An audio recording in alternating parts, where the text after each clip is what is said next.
UFC, la mayor empresa promotora de artes marciales mixtas, pese a no estar aún a nivel de las grandes nacionales como la NBA, NFL, NHL o la MLS, muestra el crecimiento más acelerado de entre todas las empresas promotoras de deportes en Estados Unidos o incluso a un nivel mundial en los últimos años. Y sí, eso quiere decir que en unos cuantos años se va a hablar de las artes marciales mixtas casi tanto como hoy en día hablamos de fútbol. Es así, amigos, que si existe un momento ideal para empezar a aprender sobre la UFC, ese momento es ahora. Por eso, el día de hoy les traigo 5 cosas que debes saber para entender mejor a la UFC. Los eventos numerados y los no numerados. Seguramente verán que muchas veces, cuando hablamos de eventos en la UFC, a este se le acompaña con un número. Por ejemplo, el evento que se nos viene es el UFC 252. Pero asimismo, tenemos otro tipo de eventos. Uno de ellos, y en el que también nos centraremos, es el Fight Night. Pero ¿cuál es la diferencia entre estos dos? Primeramente, los números siguen una sucesión desde el primer evento de UFC que se realizó por allá en el año 1993. En ese entonces, los eventos se limitaban a unas cuantas veces al año, pero actualmente se celebran una vez por mes, mientras que los Fight Night ocupan las otras 3 semanas de aquel mes. ¿Y esto por qué? Pues porque los números se asignan a eventos de mayor relevancia, en lo que lo más común es que como pelea estelar tengamos en disputa un título. Digo lo más común porque hay algunos casos en los que no hay un título en disputa en un evento numerado, pero el hype es tanto que de igual manera la cartelera logra vender los pay-per-view. Ahora, ¿qué son los pay-per-view? Pues en estos eventos numerados, al ser más llamativos e importantes, al menos para la organización, el UFC te cobra para poder verlos. Este precio puede variar, pero por ejemplo, el pay-per-view del evento 251 estaba a un precio de $64,99 americanos. En el UFC Fight Night normalmente se colocan peleas en las que los peleadores no son muy reconocidos, están muy abajo en el ranking o ni siquiera están rankeados. En la mayoría de los casos, porque también pueden llegar a haber peleas por un título en este tipo de eventos. Otro posible caso es que a la gente no le llame la atención la personalidad o el estilo de pelea de aquel peleador, y por eso no esté dispuesta a pagar un pay-per-view. Aunque esto no quiere decir que sean malas peleas, porque muchas de las veces vemos verdaderas guerras en los Fight Night. Estos eventos no son cobrados, y si tienes televisión por cable los puedes sintonizar a través de ESPN, que es la empresa que tiene los derechos de transmisión de la UFC.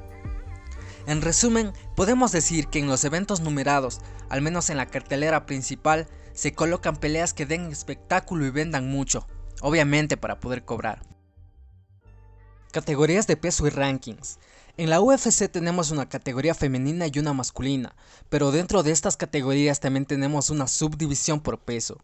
Hay que tener en cuenta que el peso del peleador es muy importante, ya que representaría una gran desventaja para un peleador enfrentarse a alguien que le saque 15 o 20 libras, ya que a mayor peso, mayor fuerza, y esta fuerza es fundamental tanto en el aspecto defensivo como ofensivo, tanto en el juego de pie como en el juego a ras de lona. Actualmente la categoría femenina cuenta con 4 divisiones de peso. La categoría masculina cuenta con 8 divisiones de peso. Cada categoría de peso cuenta con un ranking que va desde el número 15 al número 1, y sobre el peleador rankeado primero tenemos al campeón de la división. Esto no quiere decir que en cada división de peso solo hayan 15 peleadores, o 16 contando con el campeón. Existen muchos más peleadores que constantemente están luchando por meterse al ranking y ascender hasta poder reclamar una pelea por el título. Si yo peso 155 libras, ¿quiere decir que debería pelear en la categoría de las 155 libras? Parece chiste y por lógica diríamos que sí, pero algo que hay que tener en cuenta es que los peleadores se manejan entre divisiones haciendo cortes de peso. Es decir, si tú en tu día a día pesas 155 libras y te presentas a pelear en esta categoría, probablemente te encuentres con peleadores que, si bien el día del pesaje dieron las 155 libras, al día siguiente, cuando toca la pelea probablemente se presenta pesando entre 170 y 175 libras aproximadamente. Esto también depende de qué tan agresivo o extremo sea el corte de peso que realiza el peleador. Normalmente, este corte de peso se realiza una semana antes de la pelea y consiste en la eliminación de líquidos a través de la sudoración principalmente y la ingesta limitada de los mismos. Mediante esta eliminación de líquidos pueden perder bastante peso, pero posterior al pesaje recuperarán líquidos mediante la rehidratación. Campeón interino y campeón absoluto. Muchas veces escuchamos que a ciertos peleadores se les otorga el título de campeón interino, pero ¿esto qué significa? ¿Hay alguna diferencia entre el campeón interino y el campeón absoluto? Y si la hay, ¿cuál es? Pues bien, ya habíamos hablado sobre los actuales campeones indiscutidos de las diferentes divisiones en UFC, quienes obtienen su título destronando al campeón de turno. Pero en caso de que el campeón no pueda pelear por alguna lesión o cualquier otra razón, se busca un sustituto para que reemplace al campeón. Evidentemente tiene que ser alguien que, al igual que el campeón, también esté en un excelente nivel y posición en el ranking. Un ejemplo es cuando Conor McGregor tenía programado una pelea con el campeón del peso pluma de aquel entonces, José Aldo, pero este sufrió una lesión que lo incapacitó de poder pelear con el irlandés. La pelea ya estaba programada, así que tenían que encontrar un sustituto para McGregor. Entonces el elegido fue Chad Mendes, que en ese momento estaba ubicado número 1 en el ranking. Hay que tener claro que el título interino es un título provisional, hasta que el campeón esté disponible para defender su posición. El peleador, una vez que obtiene ese título provisional, está destinado a enfrentar al campeón indiscutido en su siguiente combate para poder unificar el título. Volviendo al ejemplo, cuando Aldo ya estuvo disponible para pelear, tuvo que enfrentar al campeón interino, que en ese entonces era McGregor. El irlandés venció al brasileño, unificó el título y se convirtió en el nuevo campeón indiscutido del peso pluma. Estilos de peleadores. Las MMA, como su nombre lo dice, es un deporte de contacto en el que se mezclan varios estilos de pelea o artes marciales.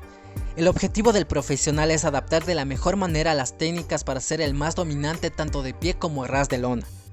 Las disciplinas más comunes o más implementadas son: en striking o juego de pie, el kickboxing, boxeo y muay thai son las disciplinas más implementadas y fundamentales. Recordemos que la mayoría de los peleadores en la UFC tienen un deporte base, es decir, el arte con el que empezaron y normalmente suele ser el que más dominan. Un ejemplo es Israel Adesanya, que empezó en el kickboxing y luego se pasó a las MMA. También tenemos otras disciplinas a las que se les puede denominar como complementarias, como el taekwondo o la capoeira. Pese a que el conocimiento de estas artes puede ser muy útil, por sí solas no resultan ser lo suficientemente efectivas. Como ejemplos de campeones strikers tenemos a Peter Yan e Israel Adesanya. En el juego a ras de lona tenemos disciplinas como la lucha, que ha mostrado ser muy determinante dentro del octágono. El 90% de las peleas se suelen definir por qué también se utilizó la lucha a nivel tanto defensivo como ofensivo. Hoy por hoy existen muchísimos peleadores que vienen de la lucha y suelen ser muy dominantes. Ejemplos de luchadores campeones actualmente tenemos a Khabib Nurmagomedov y a Kamaru Usman. El Jiu-Jitsu es otra disciplina de las más fundamentales en las MMA. Si recordamos, en los inicios de la UFC, el Jiu-Jitsu era el arte marcial dominante y reinó por 2 o 3 años hasta que el resto de peleadores que provenían de otras disciplinas entendieron que si querían vencer a su rival, tenían que usar la misma medicina que usaban en contra de ellos.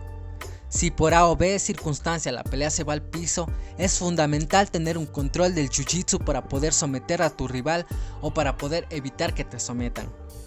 Como ejemplo de campeones podemos poner a Figueiredo, que pese a que también es un excelente striker, en su última pelea dio una cátedra de Jiu-Jitsu. Estas son las disciplinas más comunes en las MMA, pero existen un montón. Cada peleador está instruido en varias disciplinas, y el provenir varios peleadores de varias partes del mundo también traen disciplinas o artes marciales no tan conocidas. Khabib Nurmagomedov y Weili Zhang tienen como disciplina base el sambo y el sanda respectivamente, y hoy por hoy muestran dominancia en su división. Para añadir, hay que tener en cuenta que si un peleador proviene del kickboxing no quiere decir que solo implemente esa arte marcial dentro del octágono. En este deporte tenemos que tomar lo mejor de cada disciplina: boxeo, muay thai, lucha, etc. Todo lo que sea necesario para vencer a tu rival, siempre y cuando esté permitido, claro. Las 3 artes marciales que no pueden faltar. Todo peleador debe estar instruido tanto en el kickboxing, la lucha y el jiu-jitsu como base. En la UFC no veremos nunca a un peleador que no aplique alguna de estas tres, aunque sea de manera mínima. Tenemos el ejemplo de McGregor y Adesanya, que pese a ser dos strikers natos, necesitan conocimiento de lucha para evitar ser derribados.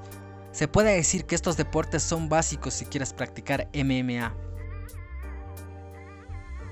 Formas en las que se puede ganar una pelea. Existen varias vías para ganar una pelea dentro de la UFC. La vía más llamativa y más soñada por la mayoría es el knockout, que consiste en aturdir a tu rival a tal punto que sea incapaz de continuar peleando. En muchos de los casos, cuando se da un knockout, el rival queda inconsciente y puede que no recuerde qué fue lo que le pasó. Otra forma de ganar una pelea es mediante la sumisión, la misma que consiste en utilizar tus conocimientos en Jiu-Jitsu para aplicar una llave a tu rival con el objetivo de que éste se rinda. Estas sumisiones pueden ser por luxación o por asfixia. El peleador sometido deberá rendirse o caso contrario podría quedar inconsciente o con una extremidad lesionada.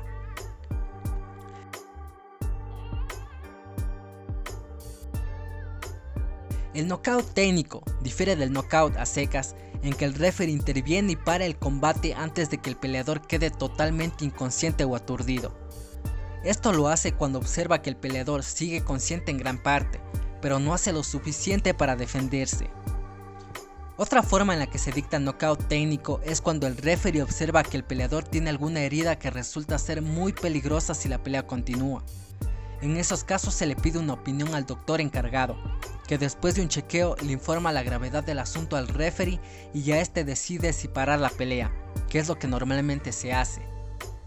Si en la pelea el peleador no puede finalizar a su rival, se van a la decisión, en donde 3 jueces pertenecientes a la Comisión Atlética de Deportes del estado en el que se está peleando van entregando round por round una tarjeta en donde anotan el puntaje del peleador de la siguiente manera. Cuando la pelea no es tan dispareja, se le otorga un 10 al que creen que ganó el round y un 9 al que creen que perdió el round. Esta es la calificación más común. Si el ganador del round fue muy superior y dominó totalmente al rival, se le otorga un 10 y al que perdió el round se le otorga un 8. Esto no sucede mucho, se da en casos como en los que el que pierde no tuvo tan siquiera oportunidad para golpear. Otro caso en el que la puntuación del 10-9 puede variar es cuando uno de los peleadores insiste con golpes ilegales. Normalmente se le da hasta 2 advertencias al peleador y de insistir se le sancionará con un punto menos. Así las tarjetas se van sumando round por round y al final se determina el ganador. En las peleas que están muy apretadas, los mismos jueces pueden diferir en a qué peleador ven ganador, y es ahí cuando se dicta victoria por decisión dividida.